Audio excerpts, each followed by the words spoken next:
আমার নবী যেই রকম চেয়েছেন আল্লাহ তাআলা সেই রকম সৃষ্টি করেছেন।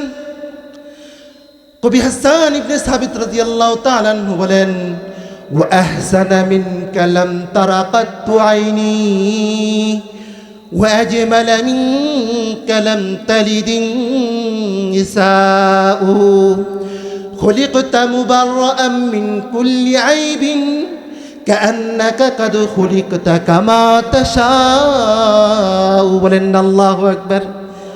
কবি হাসান ইবনে সাবিত রাদিয়াল্লাহু তাআলা আনহু বলেন, ওগো আল্লাহর হাবিব, আপনার মতন এত সুন্দর আমার দুই চক্ষু আর কাউকে দেখে নাই। বলেন আল্লাহু আকবার। আপনার মতন এত সুন্দর কোনো মা কাউকে জন্ম দেয় নাই। বলেন আল্লাহু আকবার। আল্লাহ তাআলা আপনাকে সমস্ত ত্রুটি মুক্ত সৃষ্টি করেছেন। বলেন আল্লাহু আকবার। আমার তো মনে হয় কান্নাকা কাদ খুলিকতা কামা তাশা, আপনি যেরকম চেয়েছেন আল্লাহ রাব্বুল আলামিন আপনাকে সেই রকম সৃষ্টি করেছেন। বলেন আল্লাহু আকবার। মুহতারাম হাজরিন, আমার নবী যেরকম চেয়েছেন আল্লাহ রাব্বুল আলামিন আমার নবীকে সেই রকম সৃষ্টি করেছেন। আমার নবী তো এমন নবী, আমার নবী যা চাই আল্লাহ তাআলা সাথে সাথে তাই করে দেন। বলেন আল্লাহু আকবার। আমি সূরাতুল আহজাবের একটি আয়াত তেলাওয়াত করেছি আর একটা হাদিস আপনাদের সম্মুখে পাঠ করেছি। আয়াত এবং হাদিসকে সামনে রেখে তাফসিরি হাইসিয়তে কিছু কথা বলবো ইনশাআল্লাহ তাআলা। আপনাদেরকেও আমলের নেওয়াতে শোনার, আমাকেও ইখলাসের সহিত বলার তৌফিক দান করুক। সকলে বলেন আমিন। আমি যে আয়াত তেলাওয়াত করেছি খুব গভীর মনোযোগ দিয়ে যদি কথাগুলো শোনেন তাহলে আপনারা বুঝবেন তাফসিরি আলোচনা কাকে বলে। যদি গভীর আলোচনা, গভীর মনোযোগ না দেন তাহলে বুঝবেন না, আলোচনা বুঝবেন না, বলবেন হুজুর কি বলে কিছুই বুঝি না। গভীর মনোযোগ আছে তো ইনশাল্লাহ? গভীর মনোযোগ থাকবেন তো ইনশাল্লাহ? আল্লাহ এই আয়াতে আল্লাহ তাআলা বলেন, লাকাদ কানা লাকুম ফি রাসূলিল্লাহি উসওয়াতুন হাসানাহ। হে জগৎবাসী, তোমাদের জন্য রয়েছে আমার পক্ষ থেকে যিনি রাসূল তোমাদের নিকট প্রেরণ করেছি, মুহাম্মাদুর রাসূলুল্লাহ সাল্লাল্লাহু আলাইহি সাল্লামের মাঝে রয়েছে উত্তম আদর্শ রয়েছে। কার মাঝে উত্তম আদর্শ রয়েছে? বিশ্বনবী মুহাম্মাদুর রাসূলুল্লাহ সাল্লাল্লাহু আলাইহি সাল্লামের মাঝে আমাদের জন্য উত্তম আদর্শ রয়েছে। কি রয়েছে? উত্তম আদর্শ রয়েছে। মুহতারাম হাজরিন, উত্তম আদর্শ, আদর্শ কাকে বলে বুঝতে হবে। আদর্শ কাকে বলে? আদর্শ বলা হয় যার কথা অন্যের জন্য অনুসরণযোগ্য, যার কথা অন্যের জন্য অনুসরণযোগ্য, যার কর্ম অন্যের জন্য অনুকরণযোগ্য, তাকেই বলা হয় আদর্শ। তাকেই বলা হয় কি? আদর্শ। আচ্ছা বলেন তো দেখি, আমাদের নবীর কথা, বিশ্বনবী মুহাম্মদ সাল্লাল্লাহু আলাইহি সাল্লামের কথা আমাদের জন্য অনুসরণযোগ্য কিনা? অনুসরণযোগ্য। বিশ্বনবী সাল্লাল্লাহু আলাইহি সাল্লামের কর্ম আমাদের জন্য অনুকরণযোগ্য কিনা? অনুকরণযোগ্য। ঠিক কিনা বলেন? কেন? বিশ্বনবী সাল্লাল্লাহু আলাইহি সাল্লামের আদর্শ, বিশ্বনবী সাল্লাল্লাহু আলাইহি সাল্লামের কথা, তার কর্ম আমাদের জন্য অনুকরণযোগ্য কেন? আদর্শ কেন? আল্লাহ তাআলা বলেন, ওয়া ইন্নাকা লাআলা খুলুকিন আযীম।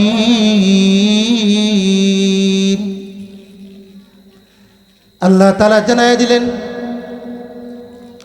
ও জগৎবাসী, আমার হাবিব বিশ্বনবী মুহাম্মাদুর রাসূলুল্লাহ সাল্লাল্লাহু আলাইহি সাল্লামকে আমি উন্নত মানের চরিত্র দিয়েছি। কি দিয়েছেন? আল্লাহ তাআলা বলেন, ও জগৎবাসী, আমার হাবিব, আমার দোস্ত সাধারণ কোনো মানুষ নয়। আমার দোস্তকে আমি খুলুকে আজিম দ্বারা সৃষ্টি করেছি। বলেন না সুবহানাল্লাহ। আমার আল্লাহ তাআলা বলেন আমার দুস্থকে আমি খুলুকে আজিম দ্বারা দুনিয়াতে প্রেরণ করেছি। বলেন আল্লাহু আকবার। উন্নত মানের চরিত্র, উন্নত মানের মাধুর্য দিয়ে আল্লাহ রাব্বুল আলামিন আমার নবীকে এই পৃথিবীতে প্রেরণ করেছেন। বলেন না সুবহানাল্লাহ। চরিত্র প্রথমত দুই প্রকার। চরিত্র প্রথমত দুই প্রকার। একটা হলো ভালো চরিত্র আর একটা হলো মন্দ চরিত্র। একটা হলো কি ভালো চরিত্র আর একটা হলো কি মন্দ চরিত্র। ভালো চরিত্র যে আছে, খুলুক বলা হয়, চরিত্রকে কি বলা হয়? খুলুক। এই খুলুক ভালো চরিত্র আবার তিন প্রকার। ভালো চরিত্র কয় প্রকার? তিন প্রকার। ভালো চরিত্র তিন প্রকার। একটা হলো খুলুকে হাসান, একটা হলো কি খুলুকে হাসান, একটা হলো খুলুকে কারীম আর একটা হলো খুলুকে আযীম। বলেন না সুবহানাল্লাহ। খুলুকে হাসান বলা হয়, মনে করেন আপনাকে কেউ একটা ঘুষি দিছে। কি দিছে? ঘুষি দিছে। আপনিও সেই পরিমাণ একটা ঘুষি দিলেন তাকে, সমান সমান। এটা কি সমান সমান? এটাকে বলা হয় খুলুকে হাসান। খুলুকে কারীম বলা হয় আপনাকে কেউ ঘুষি দিছে, মায়ের দিছে, আপনি তাকে মাফ করে দিলেন। তারে কি করলেন? মাফ করে দিলেন। এটাকে বলা হয় খুলুকে কারীম। খুলুকে আযীম বলা হয় উন্নত মানের চরিত্র। আল্লাহ তাআলা আমার রাসূলকে দিয়েছেন। খুলুকে আযীম বলা হয় আপনাকে কেউ ঘুষি দিছে, মায়ের দিছে, আপনি কি তাকে মাফ করে দিছেন, সাথে সাথে তার সাথে উত্তম ব্যবহার করছেন। বলেন না সুবহানাল্লাহ।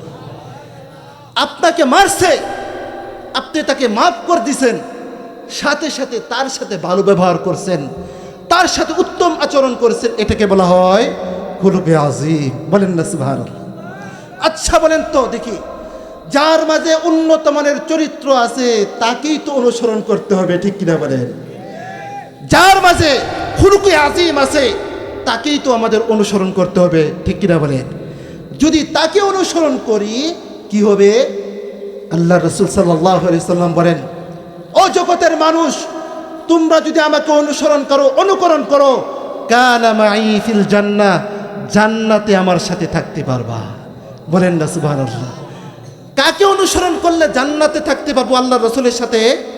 আল্লাহর রাসূলকে যদি আমরা অনুকরণ করি, আল্লাহর রাসূল বলেন কানা মাই ফিল জান্নাহ, তাহলে আমার সাথে তোমরা জান্নাতে থাকতে পারবা। বলেন না সুবহানাল্লাহ। জান্নাতে থাকতে চাই আল্লাহর রাসূলের সাথে, আল্লাহর রাসূলের সাথে জান্নাতে থাকতে চাই, তাহলে কাকে অনুসরণ করতে হবে? কাকে অনুকরণ করতে হবে? বিশ্বনবী মুহাম্মদ সাল্লাল্লাহু আলাইহি ওয়াসাল্লামকে, ঠিক কিনা বলেন? মুহতারাম হাজরিন, এখন একটা বিষয় আমরা বুঝতে হবে, আমি যাকে অনুকরণ করব সবাইকে অনুকরণ করা যায়? সবাইকে অনুকরণ করা যায় না? যায় না। তাকেই তো অনুসরণ করব যার মহব্বত ভালোবাসা আমার দিলে আছে, তাকেই তো অনুকরণ করব, ঠিক কিনা বলা হয়? হ্যাঁ, যার মহব্বত ভালোবাসা আমার দিলে নাই তাকে কি আমি অনুকরণ করব? অনুকরণ করব না। এই জন্য অনুকরণ করার আগে পূর্ব শর্ত হলো তার প্রতি মহব্বত ভালোবাসা থাকা, ঠিক কিনা বলেন? তার প্রতি মহব্বত এবং ভালোবাসা, ঠিক কিনা বলেন? আল্লাহর রাসূলের প্রতি যদি ভালোবাসা মহব্বত থাকে তাহলে তাকে অনুকরণ করা আমার জন্য সহজ হয়ে যাবে, ঠিক কিনা বলেন? আর যদি আল্লাহর রাসূলের ভালোবাসা মহব্বত আমার মাঝে নাই, তাকে অনুকরণ আমি করব না, ঠিক কিনা বলেন? আচ্ছা, ভালোবাসা মহব্বত এই সৃষ্টি হয় কিসের কারণে? ভালোবাসা, একজন আরেকজনের প্রতি ভালোবাসা মহব্বত সৃষ্টি হয় কিসের কারণে? উন্নত চরিত্রের কারণে, ঠিক কিনা বলেন? আচ্ছা বলেন তো দেখি, এই সমাজের মাঝে আপনারা কাকে বেশি মহব্বত করেন? যার উন্নত চরিত্র, যার এই সমাজের মাঝে মানুষের সাথে ভালো ব্যবহার করে, হ্যাঁ, যার উন্নত চরিত্র, ভালো চরিত্র, তাকেই তো মহব্বত করেন, ঠিক কিনা বলেন? আমরা আল্লাহর রাসূলকে কেন ভালোবাসবো? কেন? কারণ আল্লাহ তাআলা তাকে উন্নত চরিত্র দিয়েছেন। সর্বশ্রেষ্ঠ মানুষ হিসাবে আল্লাহ তাআলা সৃষ্টি করেছেন, ঠিক কিনা বলেন? আল্লাহ তাআলা এই পৃথিবীর বুকে যত নবী রাসূল সৃষ্টি করেছেন, যত পয়গাম্বর এই পৃথিবীতে সৃষ্টি করেছেন, আল্লাহ তাআলা সবচাইতে আমাদের নবীকে উন্নতভাবে সৃষ্টি করেছেন। আল্লাহ তাআলা আমার নবীকে খুলুকে আজিম দ্বারা সৃষ্টি করেছেন। বলেন না সুবহানাল্লাহ, বলেন না আরেকবার, বলেন না সুবহানাল্লাহ। মুহতারাম হাজরিন, আল্লাহ তাআলা সমস্ত নবীকে বানাইছেন, সমস্ত নবীকে বানাইছেন আল্লাহ যেভাবে চাইছেন ওইভাবে বানাইছেন, যেভাবে সৃষ্টি করার মন চাইছে ওইভাবে বানাইছেন। আমাদেরকে আল্লাহ তাআলা বানাইছেন যেভাবে মন চাইছে ওইভাবে বানাইছেন। ফি আইয়ি সূরাতিন মা শাআ রাক্কাবাত, আল্লাহ যাকে যেভাবে চাইছেন ওইভাবে বানাইছেন। কাউকে কালো বানাইছেন, কাউকে বেটে বানাইছেন, কাউকে সুন্দর বানাইছেন। এটা কি আমার ইচ্ছা না আল্লাহর ইচ্ছা? আল্লাহর ইচ্ছা, ঠিক কিনা বলেন? কিন্তু একজন সাহাবী তিনি বলেন, আমার রাসূলকে আল্লাহ সৃষ্টি করেছেন আল্লাহর ইচ্ছা নয়, আমার রাসূলকে আল্লাহ সৃষ্টি করেছেন আমার রাসূল যেরকম চেয়েছেন আল্লাহ তাআলা সেই রকম ভাবে সৃষ্টি করেছেন। বলেন না সুবহানাল্লাহ। কাআন্নাকা কাদ খুলিকতা কামা তাশা, আমার রাসূল যেই রকম চেয়েছেন আল্লাহ তাআলা আমার রাসূলকে সেই রকম ভাবে সৃষ্টি করেছেন। বলেন না সুবহানাল্লাহ। মুহতারাম হাজিরিন, কবি হাসান ইবনে সাবিত রাদিয়াল্লাহু তাআলা আনহু আমার নবীর প্রেমে মুগ্ধ হইয়া তিনি কবিতা লিখেছেন, আমার নবী কেমন সুন্দর ছিলেন, আমার নবী যেই রকম চেয়েছেন আল্লাহ তাআলা সেই রকম সৃষ্টি করেছেন। কবি হাসান ইবনে সাবিত রাদিয়াল্লাহু তাআলা আনহু বলেন, ওয়া আহসানা মিনকা লাম তারা কাত্তু আইনি ওয়া আজমালা মিনকা লাম তালিদিন নিসাউ খুলিকতা মুবাররাআন মিন কুল্লি আইবিন কাআন্নাকা কাদ খুলিকতা কামা তাশাউ। বলেন আল্লাহু আকবার। কবি হাসান ইবনে সাবিত রাদিয়াল্লাহু তাআলা আনহু বলেন, ওগো আল্লাহর হাবিব, আপনার মতন এত সুন্দর আমার দুই চক্ষু আর কাউকে দেখে নাই। বলেন আল্লাহু আকবার। আপনার মতন এত সুন্দর কোনো মা কাউকে জন্ম দেয় নাই। বলেন আল্লাহু আকবার। আল্লাহ তাআলা আপনাকে সমস্ত ত্রুটি মুক্ত সৃষ্টি করেছেন। বলেন আল্লাহু আকবার।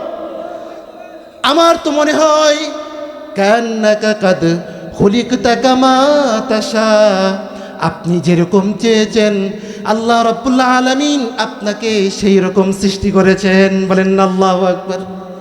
মুহতারাম হাজরিন, আমার নবী যেরকম চেয়েছেন আল্লাহ রাব্বুল আলামিন আমার নবীকে সেই রকম সৃষ্টি করেছেন। আমার নবী তো এমন নবী, আমার নবী যা চাই আল্লাহ তাআলা সাথে সাথে তাই করে দেন। বলেন আল্লাহু আকবার। আমার নবী তো এমন পাওয়ারফুল নবী, আমার নবী তো এমন উন্নত মানের নবী, আমার নবী যা চান সাথে সাথে আল্লাহ তাআলা তাই করে দেন। বলেন আল্লাহু আকবার। আমার নবী হচ্ছেন আল্লাহ তাআলার হাবিব। হাবিব মানে কি? হাবিব কাকে বলা হয়?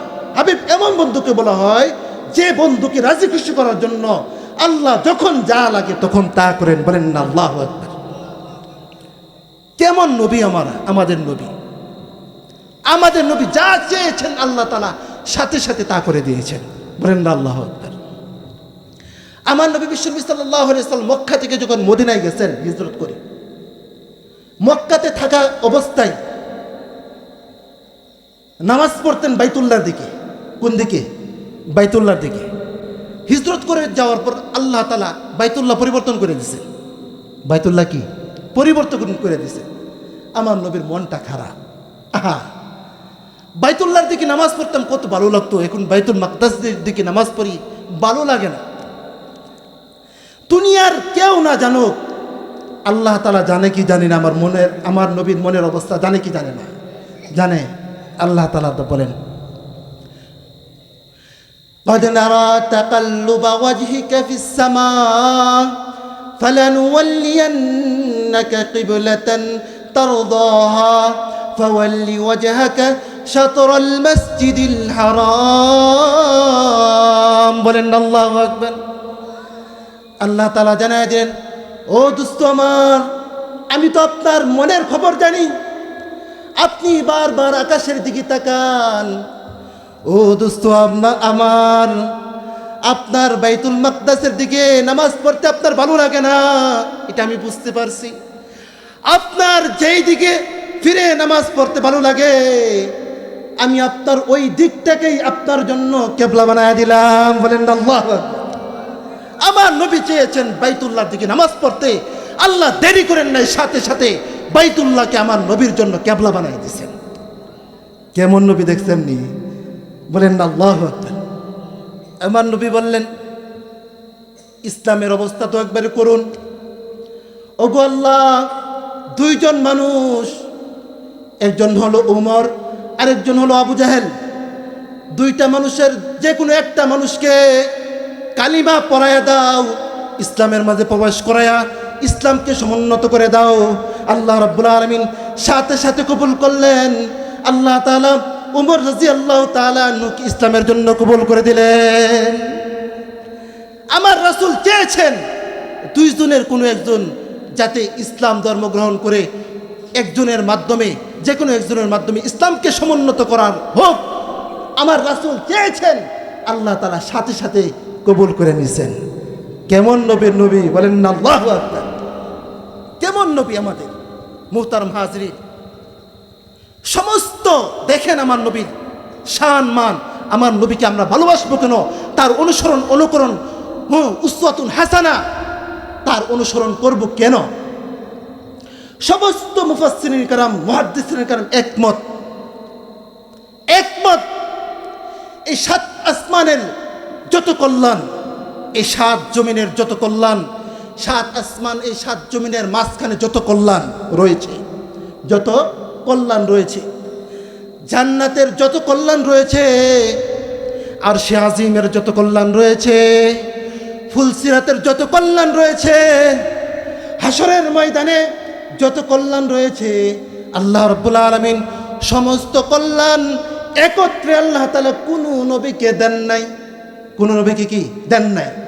সাত আসমান সাত জমিনের যত কল্যাণ, আরশে আজিমের যত কল্যাণ, জান্নাতের যত কল্যাণ, ফুলসিরাতের যত কল্যাণ, কোনো নবীকে একসাথে দেন নাই। শুধুমাত্র আল্লাহ তাআলা কেবলমাত্র আমার নবীকে এই জগতের, সাত আসমান সাত জমিনের, আরশে আজিমের, জান্নাতের সমস্ত কল্যাণ একসাথে আমার নবীকে দিয়েছে। বলেন আল্লাহু আকবার। কোন নবীর দাম বেশি? মুসা আলাইহিস সালাম, ঈসা আলাইহিস সালামের দাম বেশি? হ্যাঁ, তাদেরকে সমস্ত কল্যাণ দেয় নাই। কাকে দিয়েছেন? মুহাম্মদ সাল্লাল্লাহু আলাইহি সাল্লাম। হাদিসে তো আল্লাহ রাসূল এটাই বলেন, ইন্নাল্লাহা ফাদ্দালানি আলাল আম্বিয়া। আল্লাহ রাব্বুল আলামিন, আমার নবী বলেন, আল্লাহ রাব্বুল আলামিন আমাকে সমস্ত নবীর উপর শ্রেষ্ঠত্ব দান করেছেন। কি করেছেন? আল্লাহ তাআলা আমাকে সমস্ত নবীর উপর শ্রেষ্ঠত্ব দান করেছেন। শ্রেষ্ঠত্ব দান করেছেন, এই কথার অর্থ কি? এই কথার অর্থ অনেক মুফাসসিরিন کرام, মুহাদ্দিসিন کرام অনেকভাবে ব্যাখ্যা করেছেন। আল্লামা জালালউদ্দিন সৈয়দী রহমতুল্লাহি আলাইহি এই হাদিসের ব্যাখ্যায় আল্লাহ তাআলা যে সমস্ত নবীদের উপর আমার নবীকে শ্রেষ্ঠত্ব দান করেছেন, এর ব্যাখ্যায় বলেছেন, আল্লামা জালালউদ্দিন সৈয়দী রহমতুল্লাহি আলাইহি বলেন, এর অর্থ হলো আল্লাহ তাআলা আদম আলাইহিস সালাতু ওয়াস সালাম থেকে নিয়ে ঈসা আলাইহিস সালাতু ওয়াস সালাম পর্যন্ত যত নবী রাসূল এই দুনিয়াতে প্রেরণ করেছেন, সমস্ত নবী রাসূলদেরকে কিছু না কিছু মুজিজা দিয়েছেন। কিছু না কিছু কি মুজিজা দিয়েছেন। কোন নবীকে একটা দিয়েছেন, কোন নবীকে দুইটা, কোন নবীকে অনেক মুজিজা দিয়েছেন, অনেক মুজিজা দিয়েছেন। মুহাদ্দিসিন کرام লেখেন, আদম আলাইহিস সালাতু ওয়াস সালাম থেকে নিয়ে ঈসা আলাইহিস সালাতু ওয়াস সালাম পর্যন্ত যে সমস্ত নবী আল্লাহ তাআলা এই পৃথিবীতে প্রেরণ করেছেন, সমস্ত নবীকে যেই পরিমাণ মুজিজা দিয়েছেন, যেইভাবে মুজিজা দিয়েছেন, সমস্ত মুজিজা হুবহু আমার নবীকে, সমস্ত মুজিজা আমার নবীকে দিয়েছেন। বলেন আল্লাহু আকবার। সমস্ত মুজিজা দিয়েছেন, শুধু তাই নয়, সমস্ত মুজিজা যে দিয়েছেন, আমার নবীকে যে মুজিজা দিয়েছেন, সমস্ত নবীর মুজিজা দিয়েছেন, এই মুজিজাগুলোকে আল্লাহ তাআলা আরো শক্তিশালী করে দিয়েছেন। আমার নবীকে কি করেছেন? আরো শক্তিশালী করে দিয়েছেন। আরো কি শক্তিশালী করে দিয়েছেন। মুহতারাম হাজরিন, মুসা আলাইহিস সালামকে দেখেন, একটা উদাহরণ দিয়ে শেষ করছি। মুসা আলাইহিস সালামকে একটা মুজিজা দিয়েছিলেন, লাঠি দিয়া পাথরের মাঝে আঘাত করছে, আঘাত দেওয়ার সাথে সাথে লক্ষ লক্ষ মানুষের জন্যে 12টা ঝর্ণা সৃষ্টি হয়ে গেছে। কয়টা? কোরআনে আছে, সময় নাই। কয়টা? 12টা ঝর্ণা সৃষ্টি হয়ে গেছে। কয়টা ঝর্ণা? 12টা ঝর্ণা সৃষ্টি হয়ে গেছে। এই মুজিজাটাই আল্লাহ তাআলা হুবহুব আমার নবীকে দিয়েছেন। শুধু তাই নয়, আমার নবীকে আরো শক্তিশালীভাবে দিয়েছেন। আরো কি শক্তিশালী দিয়েছেন। সাহাবীর ইবনে আব্দুল্লাহ থেকে হাদিস বর্ণিত, তিনি বলেন, হুদাইবিয়ার সন্ধির দিন, হুদাইবিয়ার সন্ধির দিন পানির পিপাসা তো আমরা, পানি নাই, পানি নাই, পানি নাই। আল্লাহ রসুলকে বললাম, ওগো আল্লাহ রসুল, পানি তো নাই, পানি তো নাই। আল্লাহ রসুল বলেন, সামান্য পরিমাণ পানি আছে, থাকলে দাও। দিছে, একটা পাত্রের মাঝে পানিগুলো রাখছে। রাখার সাথে সাথে আল্লাহ রসুল সাল্লাম 2টা আঙ্গুল রাখছেন, 2টা আঙ্গুল রাখছেন। জাবির ইবনে আব্দুল্লাহ বলেন, জাবির ইবনে আব্দুল্লাহ বলেন, আমরা আল্লাহ রসুল যখন পানির মাঝে আঙ্গুল রাখলেন, রাখার সাথে সাথে আমরা দেখতে পাইলাম ঝর্ণার মতন পানি আল্লাহ রসুলের হাত থেকে প্রবাহিত হয়ে গেছে। বলেন আল্লাহু আকবার। দেখছেন, আল্লাহ রসুল, আল্লাহ তাআলা মুসা আলাইহিস সালামকে এই মুজিজাই দিয়েছিলেন। মাধ্যম ছিল, ওয়াসিতা ছিল অনেকগুলো। লাঠি ছিল একটা মাধ্যম, পাথর ছিল একটা মাধ্যম, ঠিক কিনা? এরপরে পানি, ঠিক কিনা? আর আমার নবীর এত ওয়াসিতা নাই। আমার নবী হাত দিছেন, হাত দেওয়ার সাথে সাথে 2টা আঙ্গুল থেকে ঝর্ণার নেই পানি প্রবাহিত হওয়া শুরু করলো। তো ওই মুজিজাটা আমার নবীকে দিয়েছেন, কিন্তু এই মুজিজাটা আরো শক্তিশালী করে দিয়েছেন। মুহতারাম হাজরিন, লাকাদ কানা লাকুম ফি রাসূলিল্লাহি উসওয়াতুন হাসানাহ, এইটার ব্যাখ্যা যদি করতে চাই আরো অনেক সময়, আমার নবীকে কেন ভালোবাসবো, এই উত্তম আদর্শ কেন অনুসরণ করব, সব বিষয়ে আলোচনা করতে গেলে অনেক সময় দরকার। ভাই চলে আসছে, যে কথাগুলো বললাম, আল্লাহ তাআলা আমাদেরকে আমল করার তৌফিক দান করুক। ওয়া আখির দাওয়ানা আলহামদুলিল্লাহি রাব্বিল আলামিন।